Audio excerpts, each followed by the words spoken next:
Can we do one more for me? I screwed up the intro. Go back out. Ladies and gentlemen, I'm so excited for this guy. You never know what he's going to wear. Costume's going to be fantastic. Just needles and pins is Ariel.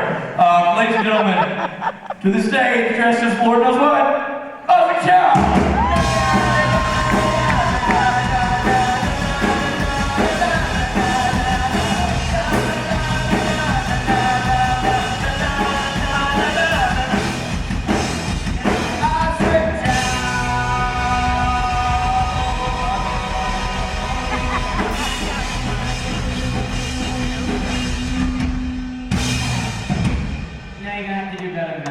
Okay, here we go, one more time. Ladies and gentlemen, definitely dressed as something feminine, or aquatic, or perhaps both. Put your hands together for the not quite actually heightened Osric Chau!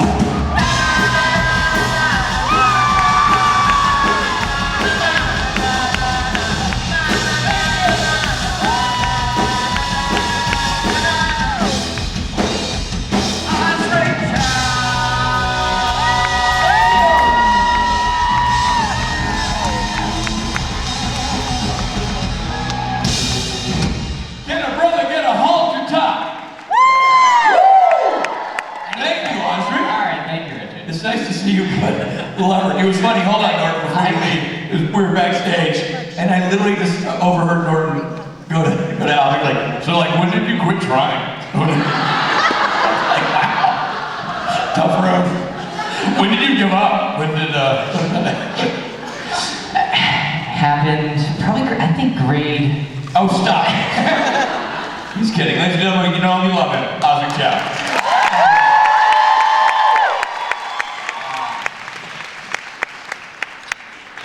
I'm gonna make a new point not to see Richard before my panels. This way he actually is surprised. Hi everyone. This is so nice. I really like DC. It's always more intimate. The first time we were ever here was like a long, narrow hall. Now it's a short, fat hall. I like it. Sorry I wasn't here yesterday. It was. It's been a crazy time. Okay, good. Good. Who was out at karaoke last night? That was also really cool. Again, short, fat room really worked. And I'm really excited for the concert tonight because I feel like usually we've done it in huge rooms and it's kind of hard to hear things or anything. So this is kind of nice. It's going to be very cool. Oh. Did they just shut off the lights? Yes. My eyes are really bad, so I couldn't tell if I just imagined that or if it happened. Oh, this is exactly what it's going to be like. All right, I'm going to open up the floor to some questions. Hi there. Hi, Osric. Hi. Hey, so Kevin is attached to a ring. I was wondering what would you be attached to if the worst thing in the world ever were to happen, the most adorable object in the world? So if I ever died and I was attached to something, what would you be attached to? God, hopefully something useful. Let's see. Man, they would. And I get a choice. Yes, you get a choice. I mean, if I got a choice. See, actually, it's hard. My mom's a big hoarder. And I kind of get a little bit from her, and she never throws anything away. And so I'm like, I can attach myself to anything, like a piece of string, and she'll keep it. But if I were to choose, see, now I'm thinking about Horcruxes. I'm like, do you want something that people don't find? Like, if you destroy the object, am I gone? If someone, like, if I'm a piece of bread and someone eats me, is that it? It's impossible for you to do. But it's a piece of bread, they might eat it! Is it known that I'm going to be attached to this object forever? Yes, you'll be attached to this object forever. Then I don't want to be a piece of bread. And let's say if I were a car, what if I need to replace the engine? Would it be attached to the engine? What part of the car? It's got to be a small object that's like... No, you gotta ask simpler questions. Okay. Maybe I would attach myself to... What if I said like, to water, like a drop of water? That is useful. But I would be everywhere and anywhere. How many times could this fall? Okay. This question is way too complicated. Okay. How would I take the choice away? If you, like, just what if something were to happen and the most important thing that you possess, you'd be attached to, what would that be then? See, that's an easier question. The thing that I'm most attached to... no, this is still very complicated.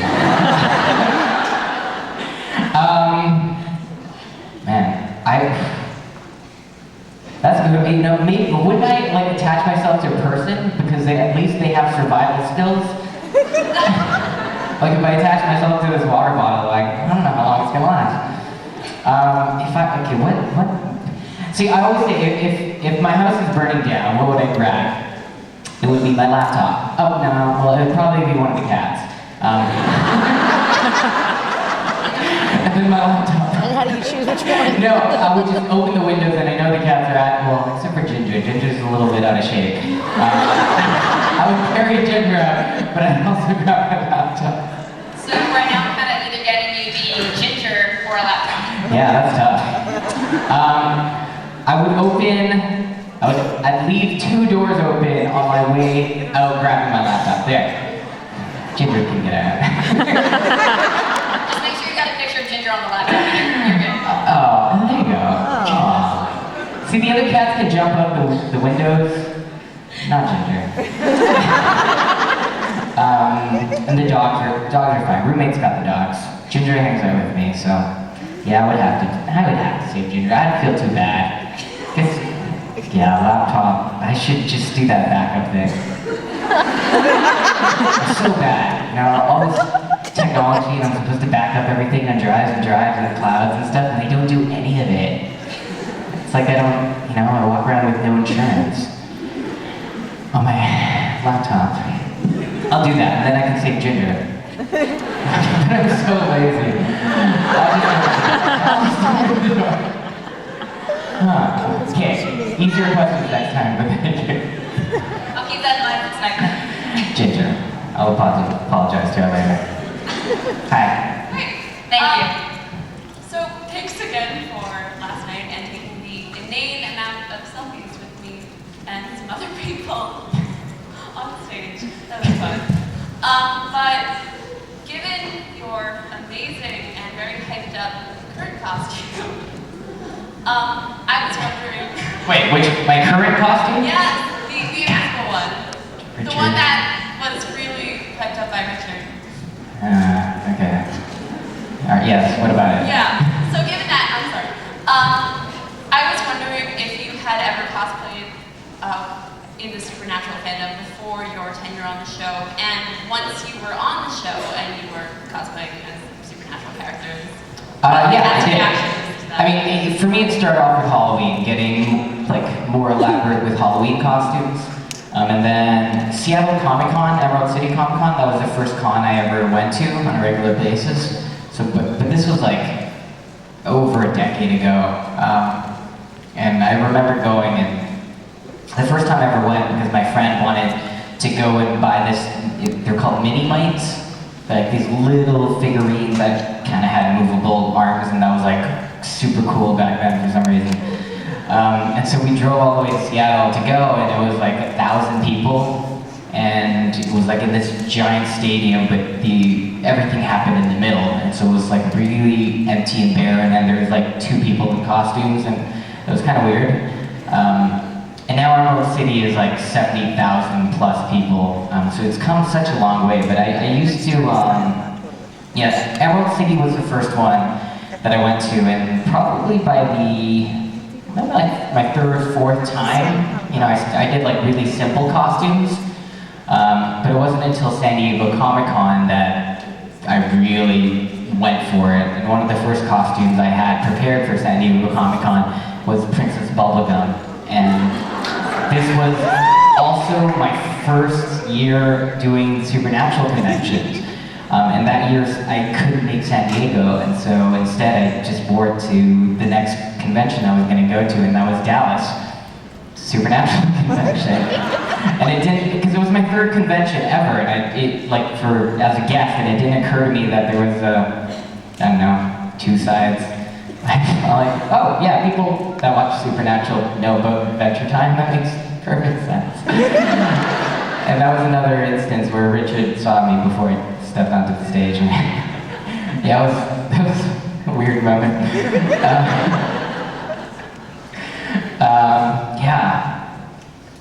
Every time I paint myself, I always feel bad for the hotel staff, because every time I take a shower or bath after, like the entire thing paint or green or red or yeah. So yeah, I did, and you know, having that accident of coming out, you know, as a guest in costume, it was an accident at first, but then it became this thing that it was so much more fun for me to do, and so it did, until I was talking to Norton about giving up. It's not that I gave up, it's just I had to,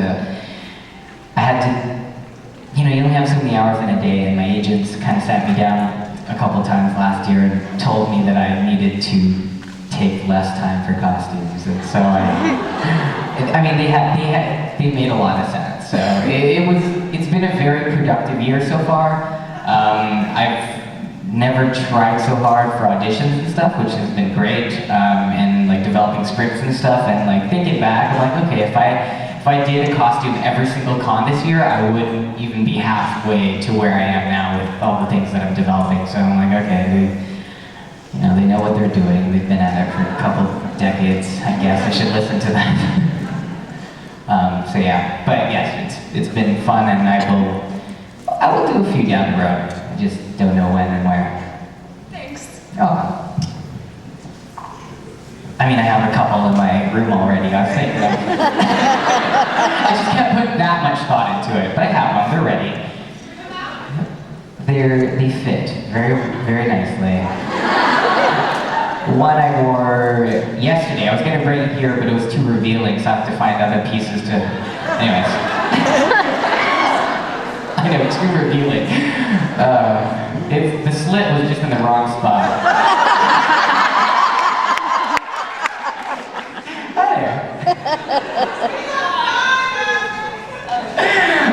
Yeah, I know, but anyway. Okay, first I want to say I love you so much. You're amazing. I'm really nervous. Okay. But my question was, have you ever watched back on an episode of Supernatural or any other thing you've been and said, oh, I could have acted that better or done something different? Every single time I watch myself. I mean, one of the hardest things for me to do is watch myself, and I will do it, but it's to critique myself, but being on a TV show, there's one benefit. I mean, it's still a long turnover, but it's like a month. And so a lot of those memories and decisions that we make on set are still fresh in our mind. And so when I watch the episode, especially when it's live, I'll still remember everything that I did that day, and I'll see the results. And I mean, sometimes you can't control a lot because they change it with how they edited music and stuff, but certain things like, oh, if I did it this way, they would have done it this way, and it might have been that way. Not to say that it would have been better, it just would have been better for my taste, right? So anytime I do anything, if there's video of it, eventually I'll probably come across it and I'll watch it and I'll be like, okay, I like this for those reasons. I didn't like that I did this for those reasons. And if I had to do it again, I'll probably adjust those bits. Right, and it's just a way of constantly improving and not being, not staying the same level. You're trying to constantly improve, trying to learn from your own mistakes. So yes, constantly, every single thing I've done. I don't think I've ever seen anything I've done and say I wouldn't have changed anything. like that was perfect. I haven't, not even close to that yet, so I think that's something that hopefully I'll work towards. I don't know if I'll ever get there. I don't know what or how I would react if I ever got to that point. I might just freak out, but like, no, my eyes are really bad right now. I don't think,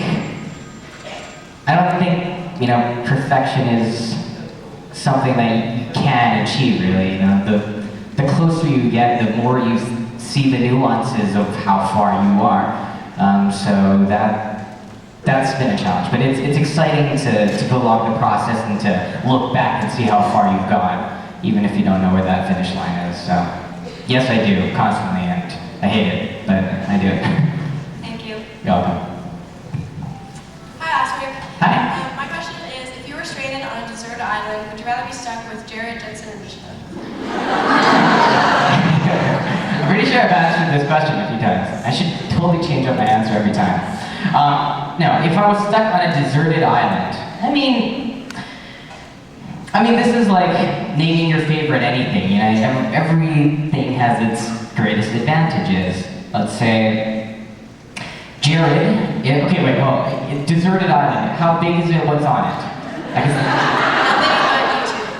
So just us two, nothing, no trees, just like a little plot of land? You can have a tree. Okay, one tree. So, let's say if there's a tree, I would pick Jared because we could use his long arms to reach things that might be in the tree.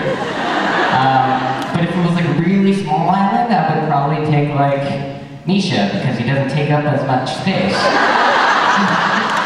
Or eat as much, say if we caught food. Jensen, you know, he's kind of like in between. He's kind of got best of both worlds. So it depends on how big this island is and how tall that tree is. But like that's a tough. You know what? Probably Jensen, just because again, what if this tree is just out of Misha's reach? Then Jensen can get it. But I'm pretty sure Jensen will take the longest to drive me crazy.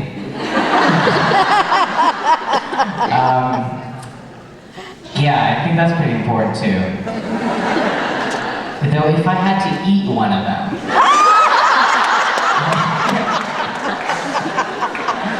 No, I mean, it would, we would be very diplomatic, we would do fair trade, an arm for an arm.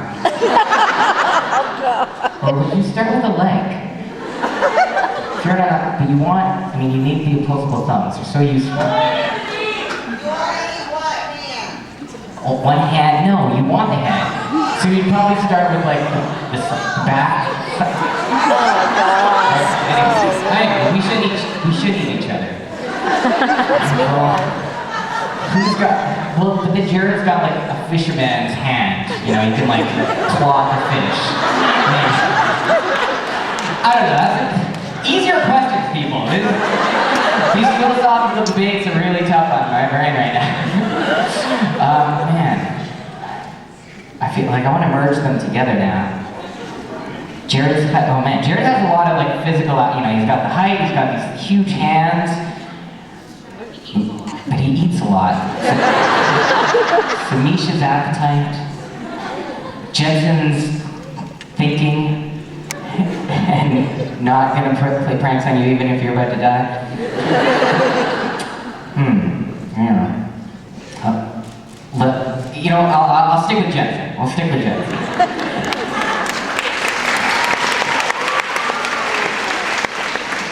But I'll probably be dreaming of Jared's hands. I'm like, 2 extra inches. That, we have that fish. 2 extra inches. That sounds so weird. Alright, hi. How are you doing? Good, how are you doing? We got Jason's perspective on the Tough Mudder yesterday. I'm dying to hear your side of it. Jason. Jason spent like months talking about how out of shape he was. Like, oh man, this fatty ain't gonna make it. Like, he spent months talking about it the entire ride over, and then when we got there, he was just like, and he did everything. Like, he was like the superstar for sure. It was fun. Like, it's it's one of those times where we actually all got to hang out. It wasn't a convention where we were just there to hang out, you know, a bunch of dudes, some of their wives and kids, and, you know, we did this, you know, it felt like camping, like way back in grade school. We did this little project, we went on this excursion, and then we came home and we watched a boxing match, and we were super disappointed with the results, and, you know, we got to try all these things, and I know there was just a lot of crazy antics that we promised that we'd never share. And yeah, it was just a lot of fun, you know, and yeah, I don't know, it was, we really wanted to do it this year, and you know, invite some of the other guys out, but who is it that's, I think it might have been Misha, he's like, as much as I would love to, it's really hard to like convince my wife to let me hang out, like do another weekend away from the kids, especially with you guys. Because we're constantly hanging out. So, yeah, I don't know if we're gonna be able to do it again this year, but it was just really fun to do it. And one thing I'll share, I've never been on a skidoo? Jet ski? Skidoo. That's it. I've never been on a jet ski before, but there was one at the house we were at, and I went on it, and it was so dangerous because I went after the sun had gone down and it was completely pitch black. But Jets was like, you gotta go full throttle, man. And so I did. And I went like 70 miles per hour and I couldn't see. I'm like, I'm pretty sure the river is here. So I went, and then Jared came out, and then he splashed me on purpose. And then I went back, and it was like freezing. And then I could just hear Jared like laughing all the way back. You know, yeah, it was really cold, the water was cold, and with the wind chill, because I was going so fast. Yeah, that was fun. I never would have done that. But yeah, it was just a great group of guys. Like my knees gave out like mile 7. So if I were stuck on the Tough Mudder course, I would bring Jared and Jensen because they could carry me for. And they did. So yeah. Don't need big hands for that. No, it was a lot of fun. You know, it was one of those rare moments where we just got to hang out and be ourselves. And I'm so glad that I, you know, brought the GoPros and we filmed it because you know it's just like nice to see. Like even for us, just for memory's sake, it was nice to be able to share with everyone. Also, it's nice to see how. I mean, no, actually, I can't say that they're different. I was gonna say that, you know. There's like an on and off switch, but no, that's actually exactly how everyone is. Constantly cracking jokes. So yeah, it was fun to just, you know, show everyone a glimpse of who we are and what we do on our day-to-day. It's actually not that different than what we do here. Yeah. Thank you. Thank you. Question, okay, since that video came out, has anyone signed up for it this year? You're doing it? Has anyone done the Tough Mudder before? Okay. Well, it is fun, and let me tell you, it doesn't matter how good or bad of shape you're in. That wasn't the point. Most of it, you know, you could walk it, and it's just these obstacles that are pretty fun. And you can take your time with it, and it's mostly just a bonding experience.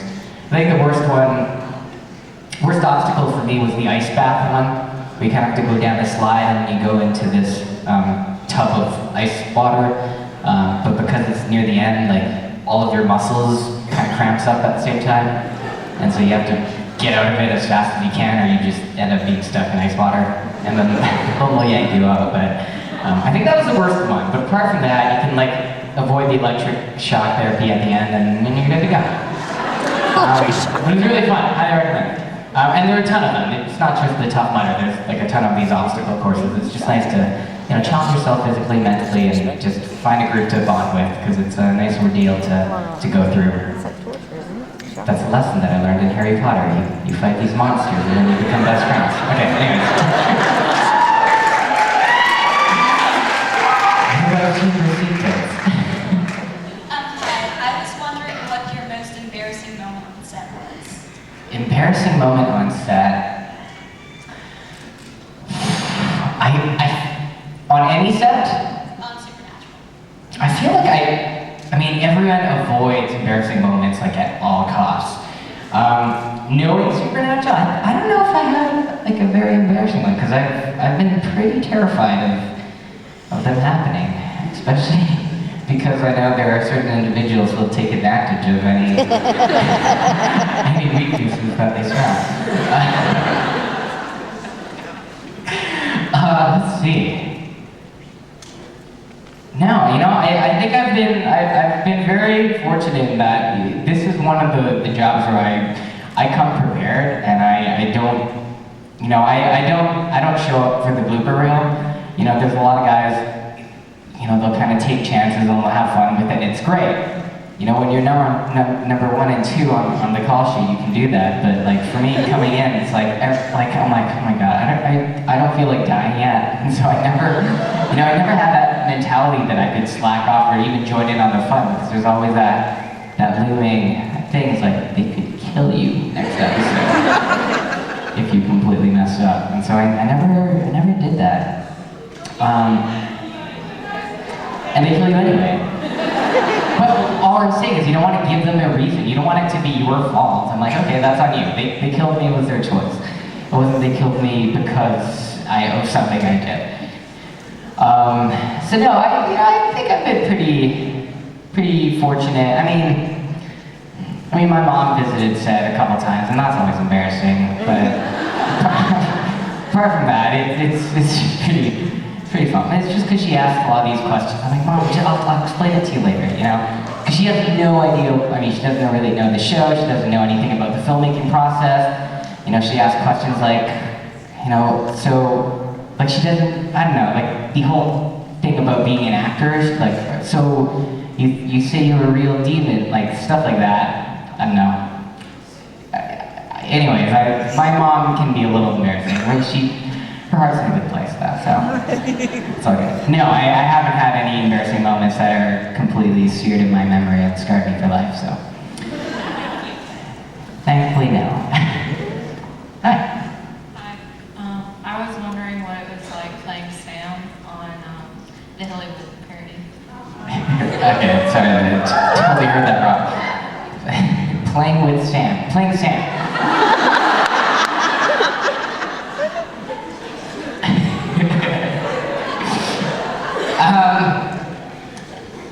The transformation process was really cool.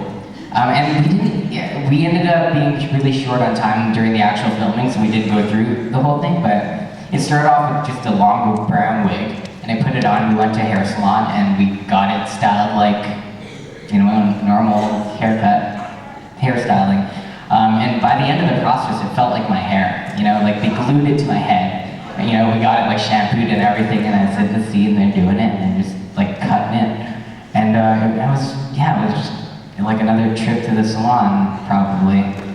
And then Hilly started doing the contouring makeup on me, like the first day, like the test day. I wish I took pictures, but she's really good at that stuff. And you know, so she gave me like the really prominent brow and you know the chin. And as she started doing it, I would catch like glimpses of me in the reflection. I would freak out, like oh my god, because it really looked like Jared, but like kind of scary.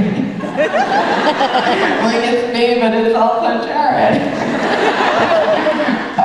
So yeah, I kind of wish we had more time, but we were so stressed on time that we didn't end up doing it. But it was. Again, it was on location with a small group of people, and anytime you get to do something like that, it's such a great bonding experience.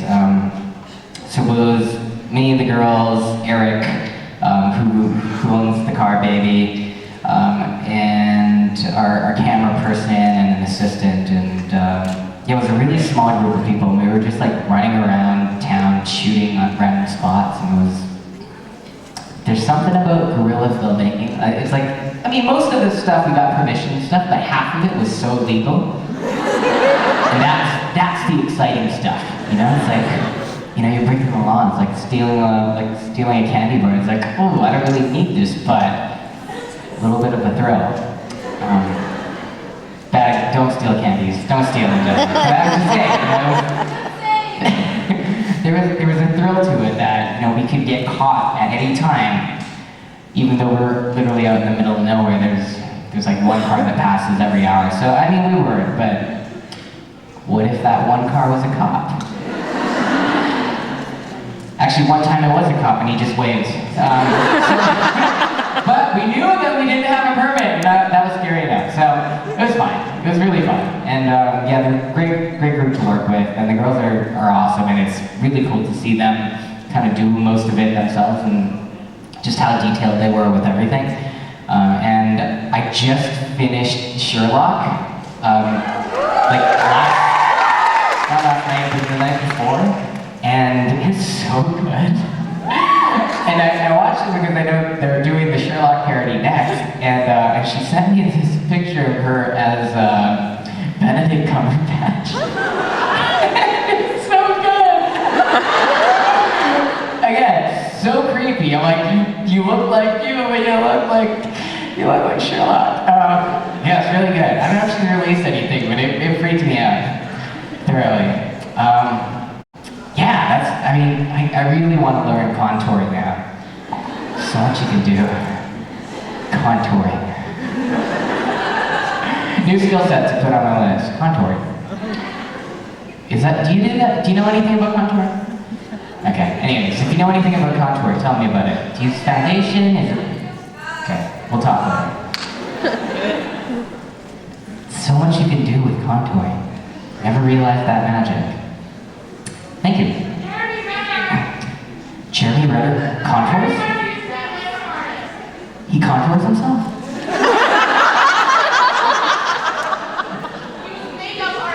Oh. Point proven. I wonder what he looks like in real life. Actually, I met him last weekend. He was a really cool guy.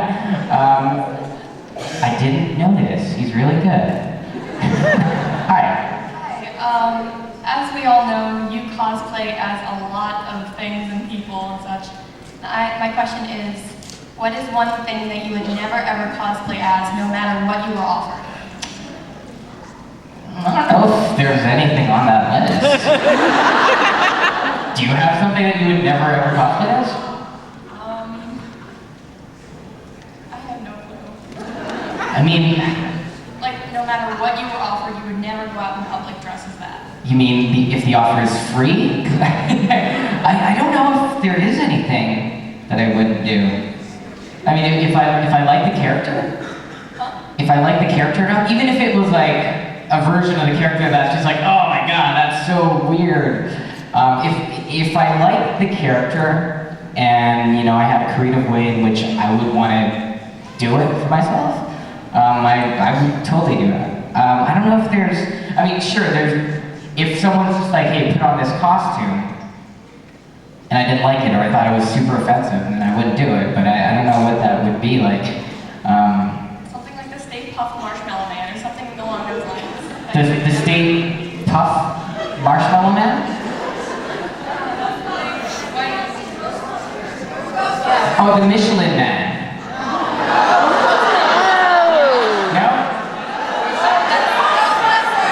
Wait, isn't it the Ghostbuster guy, the Michelin Man?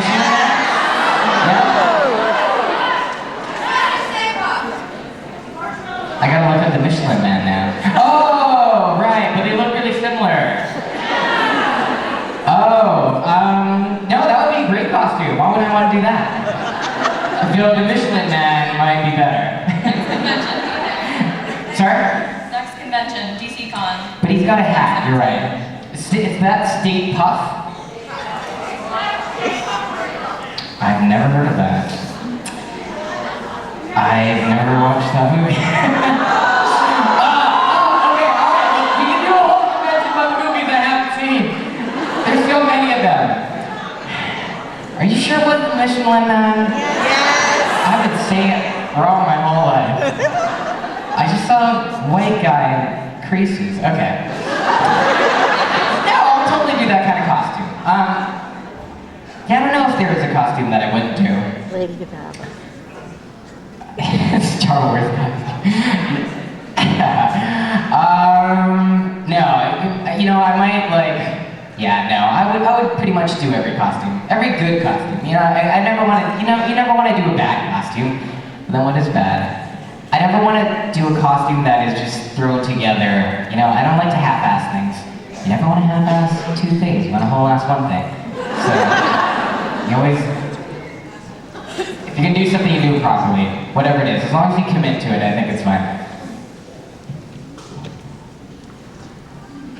Hi, so I was just wondering if you could talk a little bit about some of the different roles you've played recently. Like you've played a stoner in Killing Poe and a badass machine in Temple recently, and sort of how those sorts of roles were fun to play and comparing them.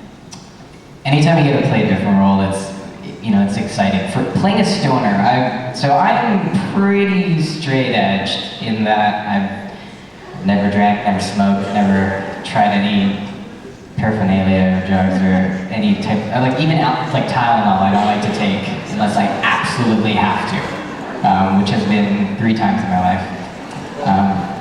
So I really stay away from that. Playing a stoner, which was really funny because I did this movie with like a very conservative Christian group, and they were the ones teaching me how to use the bong and how to roll up these things because I had no idea.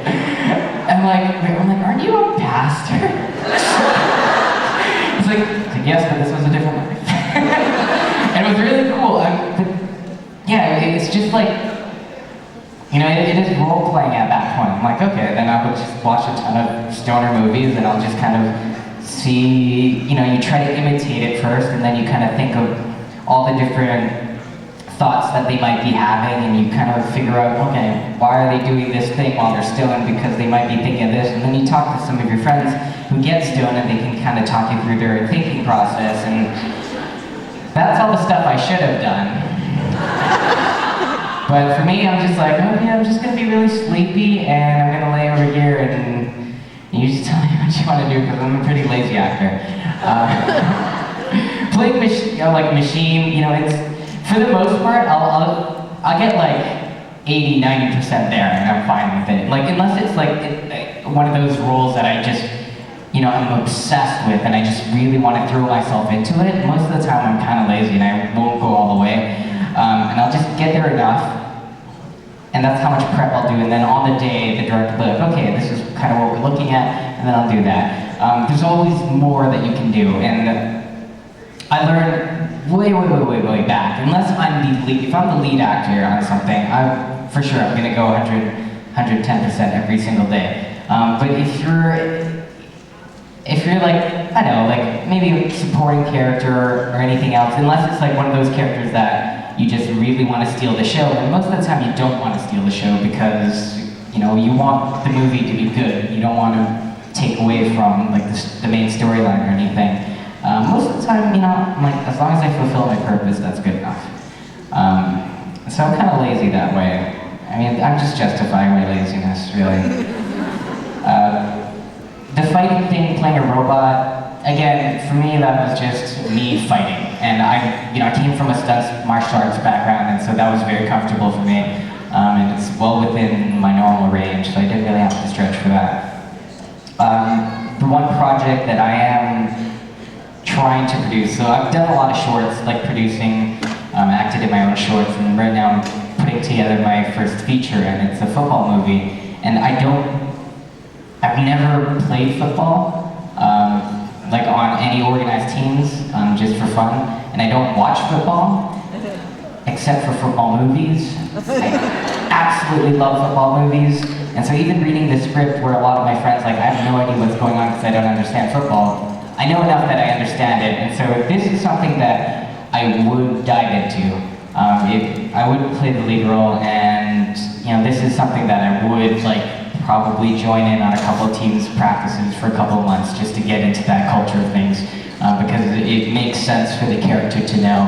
And for me, it's really exciting to be able to train for something that you care and love about so much. And so whether I do another action role and I want to jump back into the gym and start training every single day again, that's something that I'm excited to do, but only when there's a purpose. Anytime you're playing something that's maybe not as important, you kind of hate to say it, but you kind of half-ass it. So yeah, I think part of this year, last year for me is to work up to something where I'm ready to just fully dedicate myself to. And I guess it could be football. I have watched one Super Bowl game once. So I'm halfway there. It was a good game. It was good last year. Boo, Mike Bora! Last year was a good game. I didn't see this year's. I heard it wasn't as exciting. No, Mike, no! Even Robot Mike has feelings. Even Robot Mike can trip over his tutor. You're calling him Robot Mike now? Why? Well, his first name was Robot, his last name was Mike. What do you want me to do? I have feelings. He's been called Robot Mike for a year and a half. I mean, he's been Robot Mike for a long time. That's because he's Robot Mike. That's what we call Robot Mike, because Mike is a robot. You just didn't know that we replaced real Mike with robot. It happened a few years ago. A few people knew at the time, but we went public with it about a year ago that this is not Mike Bora. It's actually a testament to technology that we fooled Osric Chau. You haven't seen it. The first, Robot Mike version 1.0. If we still have Dr. Ben, do you still have Robot Mike Phase 1? Let's see that it's coming up. I don't know what to do with you guys It was an anymore. incarnation. It didn't work. We're just telling the truth. This is just true stories. It backs up my claim that Osric's stopped trying. So, Look at the screen. there's original. That's version 1.0.